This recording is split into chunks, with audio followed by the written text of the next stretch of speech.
시청자 여러분 안녕하세요. 마켓클리닉 진행의 이지영입니다. 자, 오늘 대학 수학 능력일이 있었는데요.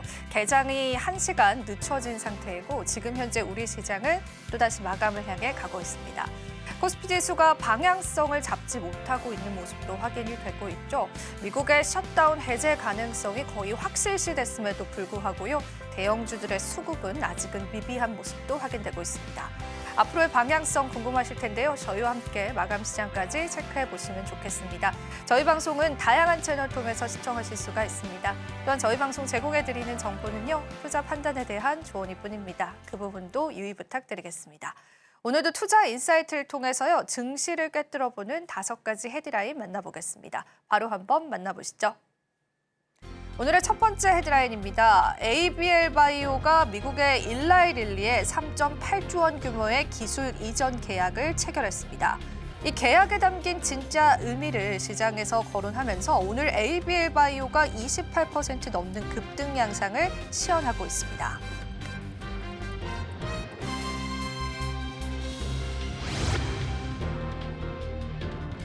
캐나다 정부가 총 60조 원 규모의 차세대 잠수함 사업 입찰 제한 요청서 RFP를 한국 기업에 공식적으로 전달하면서 한독 양자 대결이 본격화됐습니다.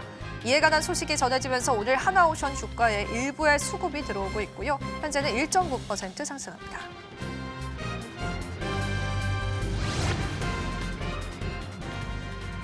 뉴진스 멤버인 해린과 헤인의 어도어 활동 재개 공식화에 따라서 하이브의 주가 상승이 예상되고 있습니다. 최소 200억 원에서 300억 원 이상의 이익 기여가 가능할 것이라는 전망치가 시장에 나오고 있고요. 오늘 하이브의 주가는 5%가량 상승세를 나타냅니다.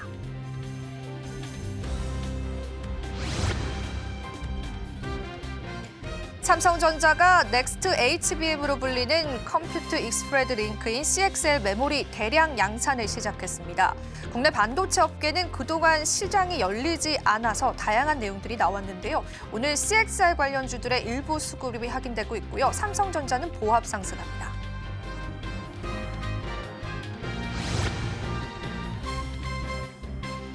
세르게이 라브로프 러시아 외무장관은 미국과 블라디미르 푸틴 러시아 대통령과 도널드 트럼프 미국 대통령 간의 정상회담 논의를 재개할 준비가 됐다고 밝혔습니다. 이에 따라서 다시금 재건 관련주가 시장에 일부 부각을 받고 있고요. 방산주들의 상승을 제약시키고 있는 모습도 확인되고 있습니다.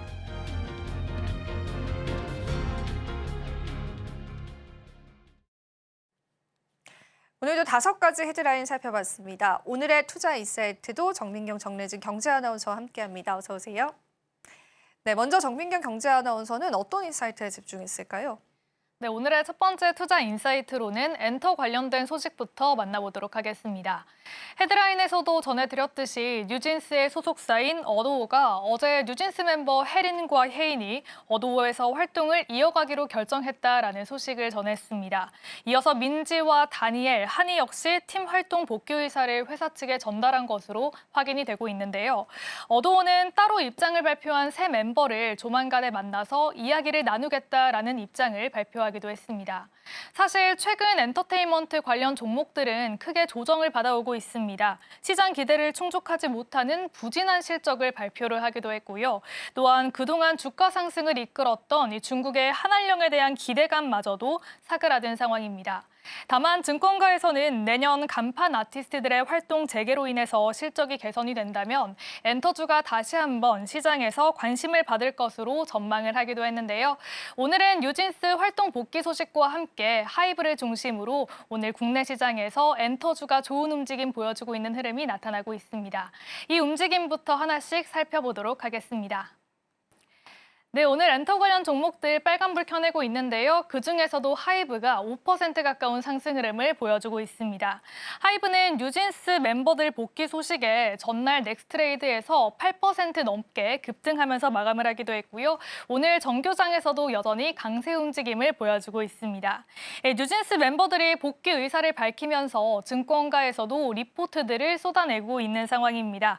먼저 메리츠증권에서는 멤버 혜린과 혜인의 어도어 활동 재개가 공식화됨에 따라서 2027년부터는 최소 200억 원에서 300억 원 이상의 이익 기여가 가능할 것이다라고 전망을 하고 있습니다. 목표 주가 상향 조정도 이어지고 있는데요. 메리츠증권은 투자 의견은 매수를 유지를 했고요. 적정 주가는 37만 원에서 38만 원으로 상향 조정을 한 상황입니다. 아직 멤버 전체 복귀에 대한 부분은 어도어의 공식 입장을 기다려야 하는 상황입니다. 하지만 내년부터 최소 멤버 2인에 대한 일정 재가동에 대한 가시성은 높아진 상황이기 때문에 이익 기여는 분명할 것이다라는 전망들이 나오고 있는 거고요. 오늘은 장중에 6%대 강세를 보이기도 했는데요. 현재는 5% 가까운 상승세를 보이고 있고요. 주가는 30만 5천 원 선에 거래가 되고 있습니다. 이어서 다음 종목으로는 SM도 만나보겠습니다. SM은 최근 3분기 실적을 공개를 했는데요. 매출은 3,216억 원, 영업이익은 482억 원으로 시장 컨센서스에 부합하는 실적을 공개를 했습니다. 신한투자증권은 SM의 굿즈 매출이 안정적으로 유지가 되고 있고 2026년에는 에스파와 라이즈, NCT 위시 등 신인과 기존 그룹들의 활동이 겹치면서 멀티 히트 체제가 강화될 것이다라고 평가를 하기도 했는데요. 하지만 SM의 주가는 올해 하반기 들어서 계속해서 밀려 내려가고 있는 흐름을 보이고 있습니다. 10만 원 중반까지 올라가기도 했던 SM의 주가, 현재는 10만 원 초반 선에서 보여지고 있는 상황이고요. 오늘은 2천 원 상승하면서 9만 원 선에서 10만 원 선으로 올라온 흐름 확인되고 있습니다. 현재는 10만 1,000원 선에 거래되고 있습니다. 다음 종목으로는 YG 엔터테인먼트도 만나보도록 하겠습니다. YG 엔터테인먼트도 최근 3분기 실적을 공개를 했죠. 3분기 영업이익은 311억 원을 기록을 했고요. 전년 동기와 대비를 했을 때는 흑자로 전환을 한 상황입니다. 매출은 전년 동기 대비해서 100% 이상 증가를 하면서 1,731억 원을 기록을 했습니다. 하지만 영업이익이 흑자로 전환을 했음에도 불구하고 시장의 전망은 좋지 않은 상황인데요. 일단 블랙핑크 투어를 진행을 했음에도 불구하고 굿즈 매출이 기대에 미치지 못했다라는 증권가들의 평가가 나오고 있습니다. 신한투자증권은 YG 엔터테인먼트의 목표 주가를 기존의 9만 8천 원 선에서 9만 7천 원 선으로 하향 조정하기도 했고요. 오늘 주가는 0.6% 상승하는 데 그치고 있습니다. 현재는 6만 3,700원 선을 지나가고 있습니다. 이렇게 개별주 3개 살펴봤고요. 이어서 다른 종목들의 움직임도 살펴보도록 하겠습니다. 오늘 코아시아 CM이 6%대 강세를 보이고 있습니다. 현재는 891원 선을 지나가고 있고요.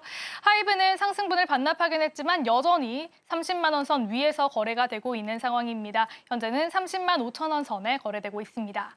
판타지오도 현재는 3%대 강세 움직임 보여주고 있고요. FNC 엔터 같은 경우에는 오늘 장 초반까지만 하더라도 18%가 넘는 두 자릿수 상승 흐름을 보이기도 했는데요. 현재는 상승분의 일부를 대부분 반납한 상황입니다. 3%대 상승하면서 3,290원 선에 거래되고 있습니다. 다음 종목들의 움직임도 바로 만나보시죠. 네, SM 현재 2%대 강세 움직임 보이면서 10만 원 선 위에서 거래가 되고 있고요. 오늘 KT 지니뮤직도 1%대 강세 움직임 나타내고 있습니다. YG 플러스와 YG 엔터테인먼트가 나란히 강보합권에서 거래되고 있고요. 콘텐트리 중앙도 현재는 강보합권 거래 이어가고 있습니다. 이렇게 증권가에서는 엔터주가 최근 단기 실적 부진으로 인해서 모멘텀이 주춤하긴 하지만 2026년까지 이어질 빅사이클의 서막이 열리고 있다라고 진단을 하기도 했는데요. 2026년에는 엔터주가 다시 부활을 할 수 있을지 저희와 함께 지켜보시면 좋을 것 같습니다. 이렇게 오늘의 첫 번째 투자인사이트로는 엔터 관련된 소식들 만나봤고요. 다음 투자인사이트는 정래진 경제아나운서가 준비하고 있습니다. 오늘은 어떤 소식 준비되어 있을까요? 네, 이어서 오늘의 투자인사이트 조선업과 관련한 소식 짚어보도록 하겠습니다. 캐나다 정부가 총 60조 원 규모의 차세대 잠수함 사업에 입찰 제한 요청서를 한국 측에 공식적으로 전달을 했습니다. 이번 사업 같은 경우는 하나오션과 HD 현대중공업 원팀 그리고 독일의 TKMS의 2파전으로 좁혀지면서요. 본격적인 수주전이 시작이 됐는데요. 캐나다는 3,000톤급의 잠수함 12척을 새롭게 도입할 계획입니다. 여기서 하나오션은 이 납기와 성능 면에서 우위를 보이고 있는데요. 먼저 하나오션은 장보고 3 그리고 배치 1을 건조했던 경험을 바탕으로 한층 진화한 3,600톤급의 차세대 잠수함인 장영실함을 제안을 했습니다. 반면에 독일 같은 경우는 제안한 모델이 아직 건조가 되고 있어서요. 실제로 실물도 확인하기가 어려운 상황입니다. 여기에 하나오션은 계약이 내년에 만약에 체결이 되면 캐나다가 원하는 2035년보다도 더 앞서서 4척을 먼저 인도하는 게 가능하다라는 입장입니다. 실제로 지난달 마크 카니 캐나다 총리가 방한을 해서요. 이 하나오션의 거제 조선소에 방문을 해서 직접 장영실함에 승함을 해보기도 했었습니다. 다만 독일 같은 경우 캐나다하고 같은 나토 회원국이라는 점이 우리에게는 또 다소 불리한 요소로도 꼽히기도 하는데요. 이에 하나오션은 캐나다 현지 기업들과 MOU를 체결을 하면서 파트너십을 맺는 데 속도를 내고 있습니다. 또 여기에 캐나다 해군의 MRO를 담당하고 있는 영국의 베브콕도 하나 측을 지지하는 움직임을 보이면서요. 이번 수주전의 판도가 주목이 됩니다. 그렇다면 하나오션의 주가 흐름 살펴볼까요? 하나오션 최근 중국이 미중 정상회담을 가진 후에 이 하나오션의 미국 자회사 5곳에 대한 제재를 1년 동안 유예하겠다라고 밝힌 바가 있죠. 이러한 소식이 전해지면서 지난 10일에 2%대의 상승률을 기록을 했는데요. 하지만 그 이후에는 계속해서 하락세를 보이다가 오늘 3거래일 만에 상승으로 전환을 했습니다. 현재 1.9%가량 오른 12만 9천 원 선에서 거래되고 있습니다. 다음으로 HD 현대중공업도 살펴보도록 하겠습니다. HD 현대중공업 인도 최대 국영 조선소하고요. 해군 상륙함 사업을 위한 양해각서를 최근에 체결을 했습니다. HD 현대중공업은 상륙함의 설계 그리고 기술 지원을 맡게 됐는데요. 인도 함정 시장에 진출하는 교두부를 마련했다. 이런 평가가 나옵니다. 또 여기에 최근 글로벌 선사인 리저널 컨테이너 라인과 초대형의 컨테이너선 2척을 건조하는 계약을 또 체결하게 됐었는데요. 이로써 올해 HD 현대중공업은 컨테이너선 무려 61척을 수주하게 됐습니다. 전년 대비했을 때 2배 이상 증가한 수준이고요. 오늘 장 초반에는 하락 출발했지만 장 초반에 하락폭을 만회를 하면서 현재는 상승세 보여주고 있습니다. 장중 계속해서 상승폭을 키워가고 있는 모습이고요. 현재는 5% 넘게 오르면서 56만 3천 원 선에서 거래되는 모습입니다. 다음 종목으로 HD 현대미포도 살펴보도록 하겠습니다. HD 현대미포 오는 12월에 HD 현대중공업과의 합병을 앞두고 있습니다. 이번 3분기 실적도 한번 살펴볼까요? 매출 같은 경우는 1조 3,003억 원, 영업이익은 2,008억 원을 기록을 하면서 어닝 서프라이즈를 기록을 했습니다. 증권가에서는 합병 이후에 시너지 효과가 더 커질 것으로 기대가 되고 미국, 페루, 필리핀 등 여러 국가의 수상함과 잠수함을 수주를 하면서 구조적인 성장이 전망된다라는 분석을 내놓기도 했습니다. HD 현대미포도 오늘 5%가량의 상승세 보여주고 있습니다. 현재 22만 2천 원 선 지나가고 있습니다. 다음으로 조선업과 관련된 종목들의 흐름 좀 더 살펴보도록 하겠습니다. 오늘 HD 한국조선해양과 삼성중공업 모두 장 초반에는 하락세를 보였는데요. 장중 상승 전환하면서 나란히 빨간불 켜내고 있습니다. HD 한국조선해양의 경우 3.2%가량 오른 44만 원 선에서 거래되고 있고요. 삼성중공업 역시도 1.1%가량 오르면서 2만 6천 원 선 위에서 거래되는 모습입니다. HD 현대마린솔루션 같은 경우는 이달 MSCI 한국지수에 새롭게 편입된 바가 있었죠. 오늘 등락을 반복하는 모습인데요. 현재는 0.4%가량의 약보합권에서 움직임 보여주고 있습니다. 한화엔진도 0.3%가량의 강보합권에서 움직임 보여주고 있고요. 오늘 이 대한조선도 눈여겨보실 만한 종목인데요. 이 대한조선 같은 경우는 지난 11일에 상장 이후에 최저가를 기록을 했습니다. 어제 그러나 9%가량 반등을 한 데 이어서 오늘도 다시 한번 빨간불을 켜내고 있는 모습인데요. 증권가에서는 내년 2월에 대한조선의 주주인 안다 H조선이 이 보유 지분을 바로 모두 매각할 가능성은 낮다면서 최근의 낙폭은 과도하다라는 분석을 내놓기도 했습니다. 여기에 또 폭발적인 테커 업황 속에요. 이 글로벌 조선사 중에서 대한조선 최고 수준의 수익성을 현재 기록하고 있는데요. 오늘은 3.6%가량 오른 6만 5천 원 선에서 거래되고 있습니다. 오늘 이렇게 조선 관련된 섹터의 흐름 살펴봤는데요. 오늘 시장에서 주목할 만한 투자 인사이트 살펴봤습니다.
마감행에 가고 있는 국내 증시는 아직까지 뚜렷한 방향성을 잡기 어려운데요.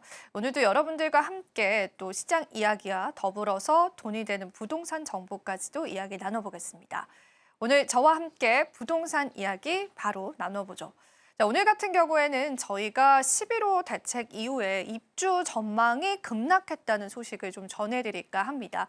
확실히 시장의 입주 물량 그리고 입주 비율이 혼란을 겪고 있는 게 확인이 되고 있는데요. 11월 전국의 입주 전망 지수가 79.8을 나타냈습니다. 전월 대비해서도 무려 마이너스 7.9포인트 하락한 수치이고요. 이 규제 직격탄을 받는 그런 지역일수록 사실은 지금 현재 부동산 시장에서 새로 입주된 물량에 관한 혼란이 나오고 있다라는 시장 분석들이 나오고 있습니다. 특히나 이 토지 거래 허가 구역으로 지정이 됐던 수도권 지역의 충격이 가장 큰 것으로 나타나 있고요. 경기 지역만 보더라도 24.5%가 폭락된 게 확인이 됩니다. 서울과 인천 그리고 경기 모두 다 이 입주 전망 자체가 급락을 하면 되면서요. 우리가 이 입주 물량이 다소 공백이 생길 수가 있고 입주되기로 예정된 그러한 물량들이 있었지만 이 부분에 따른 시장의 리스크가 있다라고 보시면 되겠습니다. 자, 그러면 우리가 지역별로도 한번 살펴보면 좋을 텐데요. 다음 장 바로 한번 체크해 보도록 하겠습니다. 상승 지역도 분명히 있고요. 이에 따라서 입주 전망이 하락된 지역들도 있었는데 급락 지역은 울산과 세종 그리고 충북과 제주 지역이었습니다. 이 급락 지역 중에는 원래부터 신규 입주 물량에 관해서 분양률이 많지 않은 지역도 있었는데 특히나 최근에는 실거주 의무가 들어서게 되면서 사실상 이 실거주가 아니라 투자 목적으로 투자를 했었던 지역들은 급락이 나타나는 게 확인이 됐고요. 다만 상승 지역도 있었습니다. 대구나 부산 그리고 경남, 전북 지역 같은 경우에는 오히려 이런 온도차를 나타내면서 입주에 관한 전망치가 높아졌다고 해석해 보시면 좋겠습니다. 자, 그렇다면 우리가 왜 대구와 부산만 역주행으로 입주 물량이 그리고 입주 지수가 상승을 했는지 좀 지켜보면 좋을 텐데요. 일단 대구 같은 경우에는 2023년도에 신규 주택 건설 승인이 전면적으로 보류가 되면서 신규 공급 물량에 제한이 있었습니다. 그러면서 그 시간 동안 미분양률이 조금씩 감소를 하게 되면서 오히려 이런 수치를 나타냈다고 보시면 되고요. 부산 같은 경우에는 동래구 중심의 신규 공급이 증가했고 핵심적인 수요지로 집중이 됐습니다. 이렇게 입주 지수가 상승한 지역들을 뜯어보면은 규제 권역을 피해갔던 지역들도 있었고요. 대구와 같은 사례들을 보자면 이 미분양 물량들이 축소가 되면서 오히려 입주 전망치가 좋아진 모습들도 확인이 되고 있습니다. 그리고 역시나 이제 수도권 쪽 같은 경우에는 입주에 관한 전망치가 낮아졌다라는 걸 앞서서 보여드렸잖아요. 정부의 정책에 본격적으로 시행이 되게 되면서 이 풍선 효과를 다른 지역들이 입주 관련해서도 받고 있다는 게 지금 확인이 되고 있습니다. 그런데 세종과 광역시 쪽은 왜 하락이 됐었느냐 그 부분을 보자면 세종은 특별히 이제 수도권 기반의 생활 인구가 많다 보니까 이 다주택 규제에 걸리게 됩니다. 1인 1채가 아니라 2채 투자 목적으로 매입을 하는 물량들이 꽤 있었기 때문에요. 오히려 입주 전망이 이번에 대출 규제에 막히면서 다소 수그러들었다라고 여러분들 체크해 보시면 좋겠습니다. 자, 그렇다면은 이 10월 달 입주율 아직까지 정확한 통계가 나온 건 아닌데요. 역시나 흔들릴 것으로 예상이 되고 있습니다. 사실 이게 우리가 단순히 입주율만 놓고 생각할 게 아니라 이 분양을 하는 회사 입장에서도 입주가 예상이 되어 있었는데 LTV라는 제한이라든지 정부의 추가적인 어떤 정책들과 맞물리게 되면서 입주했던 그런 가구들이 들어오지 않게 되면요. 여러 가지 리스크들로 번질 수가 있습니다. 그래서 한번 잘 체크를 해보시면 좋겠고 전국의 입주율 자체는 전월 대비해서 7.2포인트 낮아졌고요. 5대 광역시 그리고 기타 지역, 수도권은 일시적으로 상승을 했는데요. 이 대책 전의 입주분이 앞으로는 하락될 가능성이 있다라는 부분들도 같이 한번 살펴보시면 좋겠습니다. 미입주가 늘어나는 진짜 이유 같이 한번 보시면 좋겠습니다. 사실은 이제 분양을 받고도 입주하지 못하게 되는 세대들이 있다는 건데요. 물론 우리가 좀 이 원인을 다양하게 생각을 해볼 수가 있겠지만은 기존 주택 매각 지연이 40%를 차지합니다. 그러니까 기존에 있던 주택을 매각한 이후에 새로운 아파트에 들어서려고 했던 가구들이요. 지금 현재 정부의 부동산 정책으로 부동산 시장이 전반적으로 매매가 줄어들게 되면서요. 이 매각이 지연된 게 가장 큰 사례로 거론이 되고 있습니다. 즉 하나의 정책 변동으로 인해서요. 다양한 부분까지도 지금 부동산 시장에 영향을 미친다라고 보시면 되고요. 잔금 대출에 관한 미확보도 역시나 원인이 될 수 있겠습니다. 세입자 역시도 확보되기 어렵다라고 하는 그런 모습들도 지금 부동산 시장에 나와 있습니다. 시장의 혼란이 우려되고 있는 그런 시점입니다. 그래서 이번 정책에 관한 다양한 실효성에 관한 검증들이 좀 필요할 것 같고요. 긍정적인 반응들 그리고 이와 같은 부정적인 반응들도 시장에 나와 있기 때문에요. 부동산 시장을 투자하실 때는요. 보다 객관적인 시장 전략들이 필요할 것 같습니다. 자, 이렇게 해서 저와 함께 돈이 되는 부동산 정보 체크해봤습니다. 그렇다면 지금 현재 우리 시장도 살펴보셔야겠죠. 지금의 시장 상황 준비해봤습니다. 바로 한번 만나보시죠.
마켓 투자 키워드 시간입니다. 오늘도 정민경, 정래진 경제 아나운서와 함께합니다. 어서 오세요. 네, 오늘 키워드 바로 열어보겠습니다. 오늘의 첫 번째 키워드입니다. 주도주, 분위기는 달라졌다라는 이야기를 먼저 나눠보겠습니다. 최근에 포스코 홀딩스가 아르헨티나에서 대규모의 리튬 투자를 단행했는데요. 2차 전지 시장이 전기차 캐즘으로 어려운 상황에서도 이렇게 공격적으로 나서는 이유가 무엇인지 궁금해지는 시점입니다. 이번 투자가 포스코의 리튬 전략에 어떤 의미를 갖게 되는지 한번 짚어보죠. 네, 지금 전기차 시장이 캐즘, 그러니까 일시적인 수요 둔화에 빠지면서요. 이 리튬 가격이 3년 만에 85% 급락을 했습니다. 포스코 홀딩스는 오히려 이 상황을 저가 매수의 기회로 보고요. 호주와 아르헨티나에 총 1조 2천억 원을 투자를 했는데요. 먼저 호주에서는 미네랄 리소스가 새로 만드는 중간 지주사에 약 1조 1천억 원을 투자를 해서 지분 30%를 확보했습니다. 이를 통해서 워지나 마운트 마리온 같은 글로벌 톱티어 광산에서요. 연 27만 톤의 리튬 정광을 안정적으로 가져올 수가 있게 됐습니다. 이 양이면 수산화 리튬 3만 7천 톤, 그러니까 전기차 86만 대 정도의 분량입니다. 아르헨티나에서는 옴브레 무에르토 염호의 관건을 950억 원에 추가로 인수를 했는데요. 이 염호 같은 경우는 리터당 736mg 수준의 고농도 리튬으로 경제성이 굉장히 높게 평가가 되고 있습니다.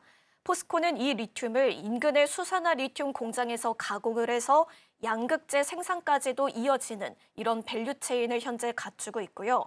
이번 투자로 투코어 전략, 그러니까 철강과 2차 전지 소재 중심의 사업 재편이 본격화되는 모습입니다.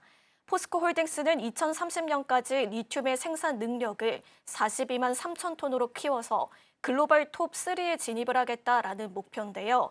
증권가에서도 이번 결정을 두고 포스코의 2차 전지 소재 사업에 대한 의지를 다시 한번 확인했다고 평가를 했습니다. 2차 전지 소재 원료의 경쟁력이 강화될 것이라는 기대감 속에서요. 포스코 홀딩스의 주가 어제 5%대의 급등세를 보였고요. 오늘도 1.7%가량의 강세를 이어가고 있는 모습입니다. 네. 최근에 글로벌 배터리 시장이 재편되고 있습니다. LFP, 양극재를 중심으로 빠르게 재편이 되고 있는 게 확인이 되고 있는 시점이죠. 그런데 일단은 중국이 글로벌 LFP 배터리의 대부분의 생산, 점유율을 좀 차지하고 있는데요. 이런 상황에서 2차 전지 소재 전문 기업인 LNF가 LFP 사업을 본격화하고 있습니다. 이게 경쟁력이 있을지 좀 궁금한데요. 시장에 어떤 변화를 좀 가져올 수 있을까요? 네, 먼저 LFP 같은 경우는 안정성이 높고 또 가격 경쟁력이 뛰어나서 중저가의 전기차뿐 아니라 AI 데이터 센터에 쓰이는 ESS에서도 수요가 폭발적으로 늘고 있습니다. 올해 1월에서 8월 글로벌 전기차용 LFP의 적재량이 90만 2천 톤으로 전년 대비해서 65% 이상 증가를 했고요. 시장 점유율도 59%까지 올라서 3원 개, 그러니까 NCM을 넘어섰습니다. 그런데 현재 LFP의 글로벌 생산의 90% 이상이 중국에 집중돼 있거든요. 그러니까 지금 공급망을 다변화하는 게 핵심적인 과제로 떠올랐는데요. LNF는 이런 흐름에 맞춰서 LFP 양극재를 본격적으로 생산하기 위해서 대규모의 설비 투자를 진행하고 있습니다. 전담 법인인 LNF 플러스도 세우고요. 또 약 3,382억 원을 투입을 해서 연 6만 톤의 규모의 생산 능력을 확보할 계획입니다. 지난 8월에는 또 공장 착공에 들어갔고요. 2026년 하반기에 양산하는 것을 목표로 하고 있습니다. LNF 같은 경우는 고밀도의 기술이 강점입니다. 기존의 LFP의 밀도를 뛰어넘는 제품을 개발을 해서요. 에너지 밀도를 15에서 20%가량 높인 것이 차별점인데요.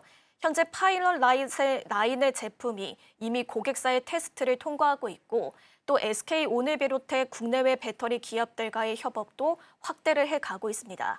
LNF는 전기차뿐 아니라 ESS로 빠르게 확대되고 있는 LFP 시장에 선제적으로 진입을 하면서요. 국내 LFP 양산의 기반을 구축하고 있는데요. LNF의 주가 2주 들어서 7%가량 상승을 했습니다. 오늘은 장 초반에는 하락세를 보이다가요.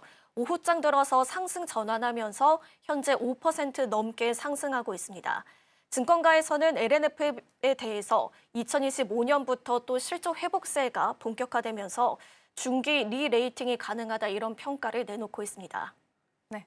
이렇게 첫 번째 투자 키워드 살펴봤습니다. 이어지는 두 번째 키워드도 바로 저희가 이야기 나눠보겠습니다. K제약바이오 이야기, 무대를 넓히고 실적은 들썩인다는 내용입니다. 어제 제약바이오주가 일제 급등 마감했습니다. 국내 바이오 벤처인 ABL 바이오가요, 글로벌 제약사인 일라이릴리와 약 3조 8천억 원 규모의 기술 이전 계약을 체결했다는 소식 전해져 왔습니다. 이게 또 ABL 바이오 주가에 영향을 미쳤는데요. 자세히 좀 다뤄볼게요. 네, 맞습니다. ABL 바이오가 글로벌 제약사 일라이릴리와 최대 3조 8천억 원 규모의 기술 이전 계약을 체결했다는 소식에 어제 제약바이오주 전반에 훈풍이 불어들었습니다. 먼저 ABL 바이오는 어제 상한가로 장을 마쳤고요. 오늘 장에서도 급등세를 이어가면서 단 이틀 만에 주가가 9만 원대에서 16만 원대로 뛰어 올랐습니다. 이번 계약의 핵심은 ABL 바이오가 보유한 그랩바디라는 이중항체 플랫폼 기술입니다. 기존 항체 치료제가 약물을 혈액 내에서만 작용을 하게 했다면 이 기술은 약물이 혈액은 물론 지방이나 근육 조직까지 정확하게 전달될 수 있게 돕는 기술인데요. 쉽게 말해서 약을 정확한 목표 지점까지 운반할 수 있는 신개념 전달체를 가진 셈입니다. 이를 통해서 약효는 극대화되고 약물이 전신으로 퍼지지 않기 때문에 부작용은 크게 줄일 수가 있습니다. 특히 일라이릴리가 이 기술을 활용을 해서 이 비만 치료제나 RNA 치료제 개발에 나설 가능성이 높다라는 점도 주목을 받고 있습니다. 비만 치료제는 전 세계 제약사들이 현재 치열하게 경쟁 중인 시장인데요. 이 기술이 적용이 된다면 약효는 높이고 안전성은 확보할 수 있는 차별화된 플랫폼이 되는 겁니다. ABL 바이오는 올해만 벌써 두 번째 초대형 기술 수출을 성사시켰습니다. 지난 4월에는 글락소스미스클라인과 약 4조 원대 계약을 맺었고요. 이번 일라이릴리 계약까지 더하면 누적 규모가 8조 원에 달합니다. 이런 성과가 국내 기술력에 대한 글로벌 신뢰로 이어지면서 어제 펩트론과 알테오젠, 셀트리온 등 다른 제약바이오 종목들까지 동반 상승했고요. 오늘도 동반해서 일부 종목들은 강세 움직임을 보이고 있습니다. 결국 이번 계약은 단순히 한 기업의 호재를 넘어서 산업 전반에 훈풍을 불어넣고 있고요. 이제 한국 제약바이오 산업이 단순히 생산 단계를 넘어서서 혁신 기술을 수출하는 R&D 강국으로 도약했다는 점에서 의미가 클 것으로 보여지고 있습니다. 최근에 국내 제약바이오 산업이 제3의 성장기를 맞았다는 평가가 나옵니다. 올해만 벌써 기술 수출에 관한 누적 규모가 18조 원을 돌파했습니다. 사상 최대 기록을 세웠다고 하는데요. 이 내용도 자세히 짚어보죠. 네, 맞습니다. 올해 누적 기술 수출 규모만 18조 원을 넘어서면서 종전 최대치였던 2021년에 13조 8천억 원을 훌쩍 뛰어넘는 역대급 기록을 세웠습니다. 이번 성장의 핵심은 단순한 신약 후보 물질 판매가 아니라 이 플랫폼 기술 중심의 기술 수출이 폭발적으로 늘었다라는 점입니다. 앞서 말씀드린 ABL 바이오의 이중항체 플랫폼이 있고요. 알테오젠은 정맥 주사를 피하 주소로 바꿔주는 제형 플랫폼, 그리고 알지노믹스는 RNA 유전자 치료제 플랫폼으로 이 글로벌 제약사와 잇따라 대형 계약을 체결했습니다. 특히 글로벌 빅파마인 일라이릴리의 한국 바이오 쇼핑이 눈에 띄고 있는 상황입니다. 2월에는 올릭스, 5월에는 알지노믹스, 그리고 11월에는 ABL 바이오까지 올해만 3건의 대형 기술 이전 계약을 체결을 하면서 한국 바이오 기술력에 대한 신뢰를 보여주고 있습니다. 이처럼 글로벌 제약사들이 한국 기업에 적극적으로 손을 내밀고 있는 이유는요. 국내 바이오텍들이 단순한 CDMO를 넘어서 혁신 기술을 가진 연구개발형 기업으로 진화를 했기 때문입니다. AI 기반 신약 개발과 디지털 헬스케어, 임상 데이터 역량까지 빠르게 강화가 되면서 한국의 글로벌 오픈 이노베이션의 중심 무대로 부상을 하고 있습니다. 결국 이번 성과는 국내 제약바이오 산업이 글로벌 파트너와 어깨를 나란히 하는 구조적인 성장 단계에 들어섰다는 데 의미가 있습니다. 이 흐름이 이어진다면 2029년 이후에는 임상 후기 파이프라인들이 가시화되면서 한국의 진정한 K바이오 르네상스를 맞을 수 있을 것으로 기대되고 있습니다. 네, 국내 제약바이오 산업은 이제 그 무대를 중동으로도 넓혀가고 있습니다. 2033년 중동 의약품 시장 자체가 71조 원 규모로 커질 수 있다는 전망인데요. 사우디아라비아를 중심으로 대웅제약과 한미약품 등 국내 기업들이 잇따라 진출하고 있다고 하더라고요. 그 내용 마지막으로 저희가 얘기 나눠볼게요. 네, 국내 제약바이오 산업이 이제는 성장 무대가 중동으로도 확장이 되고 있습니다. 중동은 인구 고령화와 함께 만성질환 환자가 급증을 하고 있는데요. 하지만 여전히 의약품의 상당 부분을 수입에 의존을 하고 있는 상황입니다. 2033년에는 이 시장 규모가 약 71조 원으로 커질 것으로 보여지고 있는데요. 이 때문에 글로벌 제약사들뿐만이 아니라 K바이오 기업들의 진출도 본격화가 되고 있는 상황입니다. 대표적으로 대웅제약은 이 사우디 현지에 합작 법인을 설립을 했습니다. 국산 보툴리늄 톡신을 직접 생산을 하고요. 공급까지 할 계획을 갖추고 있습니다. 여기에 한미약품 역시 혁신 신약 기술 수출 경험을 바탕으로 맞춤형 당뇨, 비만 치료제 시장 공략에 나서고 있는 상황입니다. 또 동아 ST와 JW 중해제약 등도 이 현지 파트너십을 확대하고 있는 상황인데요. 단순한 수출을 넘어서 현지 생산과 기술 협력 중심의 진출 전략도 방향을 잡고 있는 상황입니다. 결국 중동 시장은 단순한 신흥 수출소를 넘어서서 K바이오 글로벌화의 새로운 교두보 역할을 하게 될 것으로 보여지고 있습니다. 특히 의료 인프라 확충과 제약 자급화 정책을 추진하고 있는 사우디아라비아와 손잡는 건 이 한국 제약바이오 산업의 위상을 한 단계 더 높이는 계기가 될 것으로 보여지고 있습니다. 네, 이렇게 오늘도 두 가지의 투자 키워드 다뤄봤습니다. 오늘도 도움 말씀 너무 감사합니다. 네, 오늘 저희가 준비한 소식은 여기까지입니다. 또한 저희 방송 제공해드리는 정보는요, 투자 판단에 대한 조언일 뿐입니다. 또한 서울경제TV와 서울경제신문은 당사 브랜드이기도 합니다. 최근에 당사를 사칭한 피해 사례도 늘고 있기 때문에요. 그 부분도 유의 부탁드리도록 하겠습니다. 저희는 또 다음 이 시간에요. 또 시장 전략에 맞는 알찬 정보들로 여러분들과 함께하도록 하겠습니다. 오늘도 시청해주신 여러분 고맙습니다.